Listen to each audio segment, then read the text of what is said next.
అన్ని లాంగ్వేజ్కి సంబంధించిన ప్రొడ్యూసర్స్ కౌన్సిల్లో ఎక్కడ మిమ్మల్ని అర్థం చేసుకోలేకపోయారు?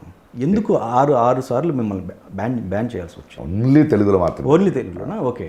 తెలుగులో మాత్రమే జరిగింది. కొన్ని ప్రొడ్యూసర్స్ కంప్లైంట్ ఇచ్చారు, కొన్నిసార్లు డైరెక్టర్స్ ఇబ్బంది వల్ల కంప్లైంట్ ఇచ్చారు, కొన్ని ఆర్టిస్ట్ అసోసియేషన్ కంప్లైంట్ వస్తే ఆర్టిస్ట్ అసోసియేషన్ చేయదు.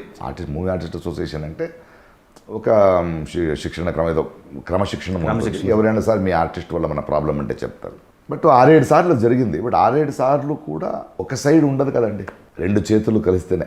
దానికి కారణాలు 100 ఉంటాయి. ఆ కారణాలకు కూర్చొని మాట్లాడడం, పరిష్కారం జరిగింది. ఇప్పుడు ఒక్కొక్కరిని ఎవరిని తప్పు పట్టలేము.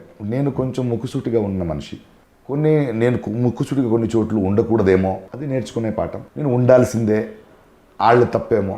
కంప్లైంట్ రాగానే ప్రూవ్ అవ్వదు కదా, లేకపోతే ఇన్ని రోజులు ఉండను కదా. నేను సంజాయిషి ఇవ్వట్లేదు, అవి ఒక మనిషి బ్రతుకులో జరుగుతాయి. అందరినీ మెప్పించలేము, అందరూ నచ్చే వాళ్ళు ఉన్నారు. ఎప్పుడైనా డేట్ ఇవ్వండి సార్, మీ డేట్ వస్తే కావాలని తీసుకునే వాళ్ళు ఉన్నారు. ఆ తర్వాత ఈ డేట్ రాలేదని చెప్పేవాళ్ళు కూడా ఉన్నారు. కథ ఒకటి చెప్పి తర్వాత తీసేటప్పుడు వేరే చెప్తుంటే నేను అడుగుతాను ఏంటయ్యా ఇది అంటారు. అది కూడా ఉంటాయి. కొన్ని మనుషులు మారొచ్చు, ఇలా 100 ఉంటాయి.